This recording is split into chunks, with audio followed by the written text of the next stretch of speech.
औज़ुबिल्लाहिमिनश्शैतानिर्रजीम बिस्मिल्लाहिर्रहमानिर्रहीम। आप देख रहे हैं वजदान मन की बात हारून रशीद के साथ। मेरा जो आज का मौजू है वो है शिर्क।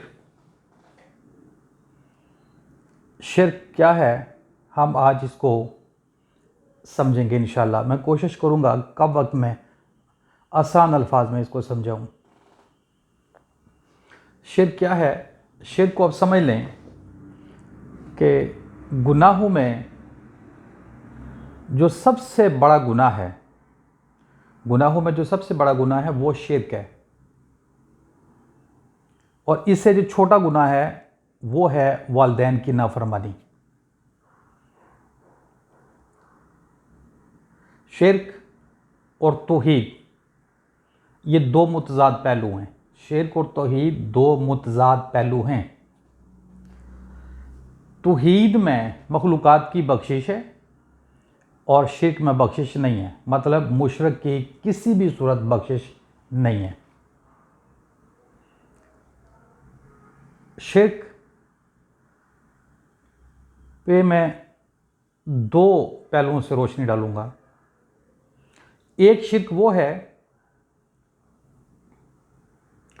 शिर्क का मतलब होता है दुई, यानी कि दो देखना। तौहीद में है यकताई, एक देखना। कामल तौहीद का मतलब होता है कि अपने होने का जो एहसास है उससे भी गुजर जाना, ये कामल तौहीद है। मतलब आप शिर्क से पाक हो गए, शिर्क से आज़ाद हो गए। एक है इल्मी तौहीद, इल्मी शिर्क, अकायद व नज़रियात का शिर्क कि दुई, यानी कि आपको अपने होने का एहसास होना, ये भी शिर्क में आता है। अपनी ज़ात और सिफ़ात का होना, अगर आपको एहसास है, या ये मखलूक़ात का आपको अल्लाह के अलावा होने का एहसास है, तो ये भी शिर्क में आता है। ये है अकायद व नज़रियात का शिर्क। ऐसे भी शख्स की जो है बख्शिश नहीं है। अपने होने का, मखलूक़ात के होने के एहसास से भी गुजरना होता है। यह है कामल तौहीद, ये इल्मी शिर्क है, ये अकायद व नज़रियात का शिर्क है। तो दुई कहते हैं, जैसे आप कलमा है ला इलाहा इल्लल्लाह, कोई मौजूद नहीं है सिवा अल्लाह के, अल्लाह के सिवा कोई मौजूद नहीं है, कोई नहीं है मगर एक अल्लाह, यानी कि एक अल्लाह के सिवा कुछ भी मौजूद नहीं है। इसमें आप खुद भी आते हैं, ठीक है। आप भी मौजूद नहीं हैं, जो मौजूद है वो एक अल्लाह है, उसके अलावा कुछ भी मौजूद नहीं है। इसके अलावा अगर आपको किसी के मौजूद होने का एहसास भी है तो वो शिर्क में आता है। तो इससे बचें।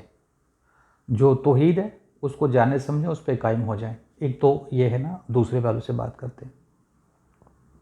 मैंने पिछली वीडियो में बात की थी कि अल्लाह आसमान और ज़मीन का नूर है। वो नूर है, उसने जितनी भी मखलूक़ात बनाई हैं, मतलब जितना भी उसने ज़ुहूर किया है वो मुकम्मल नूर है। तो ये सारी जो मखलूक़ात हैं ये नूरी फॉर्म में हैं। अल्लाह इनको जब तख्लीक कर रहा है नूर के साथ, इनकी जो ज़रूरियात हैं नूर हैं, ये अपने आप में नूर हैं, ये अल्लाह की तरफ से आती हैं और फिर अल्लाह की तरफ ही लौट जाती हैं।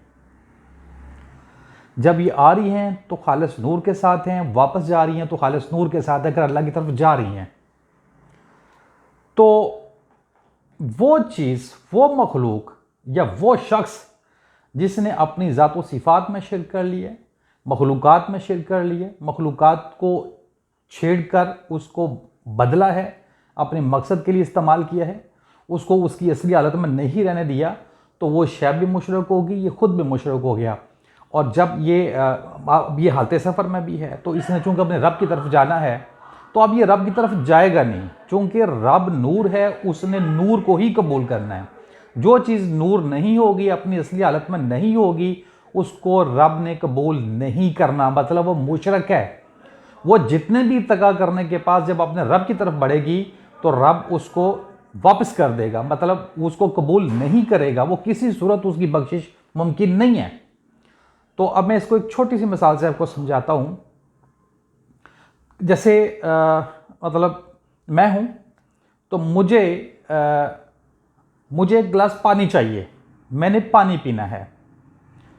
तो एक गिलास पानी जब मेरे पास आ गया तो मैंने उसको पी लिया, मतलब मैंने उसको कबूल कर लिया, मतलब उसकी बख्शिश हो गई, मतलब ये खालिस तौहीद है, उसकी बख्शिश हो गई, कोई रुकावट नहीं है, तो उसका सफ़र कंप्लीट हो गया, मुकम्मल हो गया। ठीक है। अच्छा, अब अगर उस एक गिलास पानी में एक कतरा, सिर्फ एक कतरा अगर गलाजत का है, तो मैं उसको कबूल नहीं करूंगा, उसको दुत्कार दूंगा, वापस फेंक दूंगा, मतलब वो पस्तियों में चला जाएगा, वो दोबारा प्रोसेस में चला जाएगा। जब तक कि वो पाक साफ होके नहीं आता, उसको कबूल नहीं किया जाएगा। यह शिर्क है। इसी तरह जब आप इस दुनिया से जाएंगे, अगर आप खालिस नूर ना हुए, अगर आप मुशरक हुए, तो आपको रब कबूल नहीं करेगा, और यहां पे किसी की सिफारिश भी काम नहीं आनी। आप दुत्कार दिए जाएंगे, वापस पस्तियों में चले जाएंगे ना, जिसको अल्लाह ने कहा कि इलीन मतलब बुलंद मर्तबे और सिजील नीचे, आप दोबारा नीचे चले जाएंगे, अब दोबारा प्रोसेस में चले जाएंगे। वो फिर कब तक चलेगा, कितना चलेगा, ये कोई नहीं जानता। पस्तियां कितनी को पस्तियां हैं, ये कोई नहीं जानता। बुलंदियां कितनी को बुलंदियां हैं, ये कोई नहीं जानता। तो मतलब सबसे बड़ी बुलंदी है वो यही है कि रब का मखलूक़ात को कबूल कर लेना। वो तब कबूल करता है जैसे वो तख्लीक करता है, जैसे वो अपनी तरफ से भेजता है। वो अगर वैसे ही उसी हालत में है तो उनको कबूल करता है, लेकिन बीच में सिर्फ इर्तका होते हैं, स्टेप्स होते हैं। मखलूक़ात आगे बढ़ती हैं, इर्तका करती हैं, करती हैं, करती हैं, करती हैं। ठीक है। तो मर्तबा इंसान जो है, ये अल्लाह के बहुत करीब है। तमाम मखलूक और अल्लाह के बीच में जो वसीला है वो इंसान है। तो इंसान अल्लाह के बहुत करीब है। इंसान ने अपने रब के पास जाना होता है। तो अगर इंसान मुशरक होगा, इसकी ज़ात पाक ना होगी, तो इसकी सिफात पाक नहीं होंगी। अगर इसकी ज़ात और सिफात पाक नहीं होंगी, तो फिर ये मुशरक होगा, इसको अल्लाह ताला कबूल नहीं करेगा, ये वापस चला जाएगा पस्तियों में। तो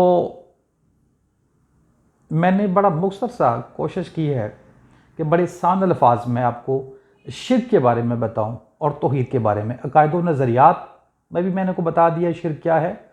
जो अकायद व नज़रियात का शिर्क होता है ना, ये माशरे के अंदर इतनी तबाही और बर्बादी नहीं लाता, लेकिन जो इंसान अपने अमल से शिर्क करता है, मतलब अल्लाह का शरीक बनता है, अपनी ज़ात में शिर्क कर लेता है, अपनी सिफात में कर लेता है, मखलूक़ात में कर लेता है, ज़मीन के ऊपर कर लेता है, मतलब तमाम का तमाम जो शिर्क पर फसाद कहलाता है।